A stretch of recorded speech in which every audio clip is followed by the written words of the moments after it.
নমস্কাৰ। আপোনালোক সকলো ভালে আছে বুলিয়ে ভাবিছোঁ, নিশ্চয় ভালে আছে। আজি মই আপোনালোকক এগৰাকী ভাৰতীয় বোলছবি এগৰাকী খুব জনপ্ৰিয় অভিনেত্ৰী, সফল অভিনেত্ৰী বিষয়ে ক'বলৈ লৈছোঁ। যিগৰাকীৰ দেউতাক আছিল বেংগলী, মাক আছিল অসমীয়া। তেওঁ জন্ম হৈছিল হায়দৰাবাদত 1946 চনত।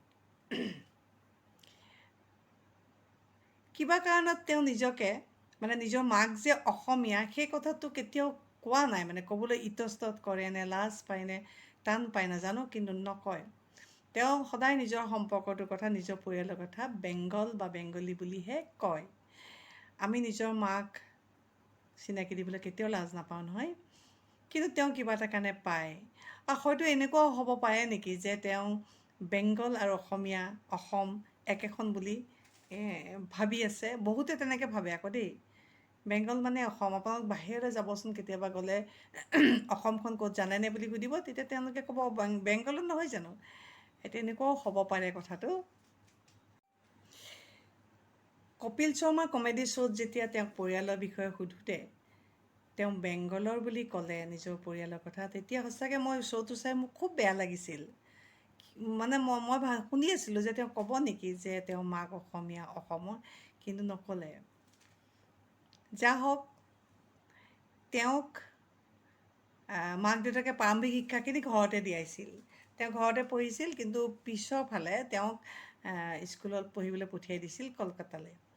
ঠিক সেই সময়তে সত্যজিৎ ৰয়ে তেওঁ অপুৰ সংসাৰ নামৰ চিনেমাখনৰ কাৰণে এজনী সৰু ছোৱালী বিচাৰি ফুৰিছিল, যিজনী ছোৱালীক ধৰক এই যে বালিকা বধূৰ নিচিনা লাগে, সৰু নকইনাৰ নিচিনা লাগে, তেনেকুৱা এজনী ছোৱালী তেওঁ বিচাৰি ফুৰিছিল। আৰু সেই সময়তে তেওঁ নজৰ পৰিছিল সেইগৰাকীৰ ওপৰত। তেওঁ কৰিলেও অপুৰ সংসাৰ, কিন্তু কি হ'ল, স্কুলৰ পৰা তেওঁক বাহিৰ কৰি দিলে। কাৰণ সেই সময়ত চিনেমা কৰাটো খুব বেয়া কথা আছিল। কিন্তু তেওঁ যথেষ্ট সাহসী আছিল। তেওঁ ঘৰখনৰ পৰা ছাপোৰ্ট পাইছিল অৱশ্যে। তেওঁ চিনেমা কৰিলে আৰু কৰি পেলাই স্কুলৰ পৰা বাহিৰ হ'ল। অৱশ্যে তেওঁক বেলেগ এখন স্কুলত এডমিশ্যন দিলে। 1964 তেওঁ হিন্দী ছবিত অভিনয় কৰিবলৈ ভৰি থলে। শক্তি সামন্ত এখন ছবিত তেওঁ অভিনয় কৰিলে। ছবিখনৰ নাম আছিল কাশ্মীৰ কি কলি।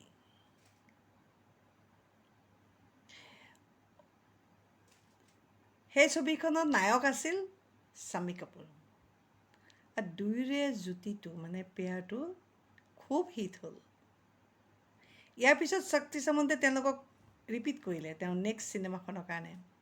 সেইখনৰ চিনেমাৰ নাম আছিল এন ইভিনিং ইন পেৰিছ। এইখনটো একেবাৰে ছুপাৰ ডুপাৰ হিট।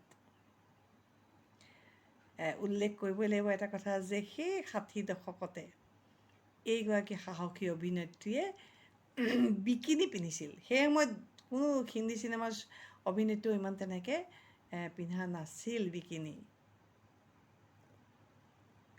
আৰু আমাৰ অসমীয়া ছবি নায়িকাইতো আজি তাৰিখতো সেইটো সাহস কৰা নাই, কিন্তু তেওঁ কৰিছিল আৰু যথেষ্ট হিট হৈছিল। তেওঁ জনপ্ৰিয় হৈছিল। তাৰ কাৰণে কোনেও তেওঁক সমাজচ্যুত বা কিবা কৰা নাছিল। তেওঁ বৰঞ্চ তেওঁ চিনেমা ইখনৰ পিছত সিখনকৈ পাই গৈছিল আৰু প্ৰতিজন অভিনেতা যাৰ লগতে কৰে তেওঁ হিট হৈছিল। তেওঁ প্ৰথমগৰাকী বোৱাৰীৰ নাম আছিল অমৃতা সিং আৰু দ্বিতীয়গৰাকী বোৱাৰী একেজন পুত্ৰৰে বোৱাৰী আছিল কৰীনা কাপুৰ আৰু জোঁৱাইৰ নাম আছিল খেমু। এফালে তেওঁ নবাবৰ পত্নী, আনফালে জনপ্ৰিয় অভিনেত্ৰী, এক লাক্সাৰিয়াছ জীৱন। খুব কম অভিনেত্ৰীহে এনে ভাগ্য হয়। আমি অভিনেত্ৰী বহুত দেখিছোঁ জনপ্ৰিয় হোৱা, আপ ডাউন দেখিছোঁ, কিন্তু বিবাহিত জীৱনতো সফল, অভিনেত্ৰী জীৱনটো সফল খুব কম অভিনেত্ৰী আছে এনেকুৱা। গতিকে তেওঁ মৌচম নামৰ যিখন ছবি কৰিছিল তাৰ কাৰণে নেশ্যনেল ফিল্ম এৱাৰ্ডো পাইছিল। হয়, আপোনালোকে ঠিকেই অনুমান কৰিছে, তেওঁ হ'ল খুব মৰম লগা মুখৰ, ৰোমান্টিক, খুব ধুনীয়া ধুনীয়া দুগালে দুটা ডিম্পল পৰা শৰ্মিলা ঠাকুৰ। শৰ্মিলা ঠাকুৰক লৈ আচলতে আমাৰ কেতিয়াবা গৌৰৱ কৰিবলৈ মন যায় যে আমাৰ অসমৰ ছোৱালী, অসম মানে নাতি আৰু তেওঁৰ মাক আমাৰ অসমৰ, মাকৰ নামটো ইৰা বৰুৱা। কিন্তু তেওঁ বৰুৱা বুলি চিনাকি দিয়াতকৈ তেওঁ ঠাকুৰ বুলি চিনাকি দিবলৈ ভাল পায়, কাৰণ তেওঁৰ দেউতাকে ঠাকুৰ লিখে আৰু হৈছে তেওঁ ৰবীন্দ্ৰনাথ ঠাকুৰৰ বংশধৰ নাতি। আমি কিন্তু সাধাৰণতে সচৰাচৰ সকলোৱে কিন্তু দেউতাকৰ লগতে মাকো আমুকৰ বুলি কয়, কিন্তু শৰ্মিলা ঠাকুৰে নকয়।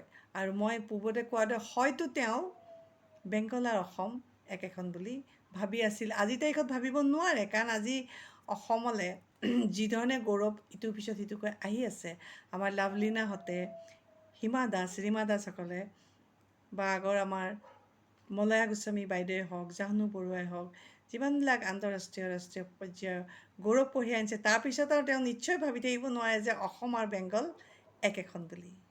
আজিলৈ আপোনালোকক ইমানখিনিকে ক'লোঁ, বহুত ৰাতি হ'ল আজি। আগলৈ কৈ থাকিম, আপোনালোকে মাত্ৰ মোৰ ফেচবুক পেজটো ফ'ল' কৰিব আৰু মোৰ ইউটিউব চেনেলটো ছাবস্ক্ৰাইব কৰিব। নমস্কাৰ, শুভৰাত্ৰি, বাই।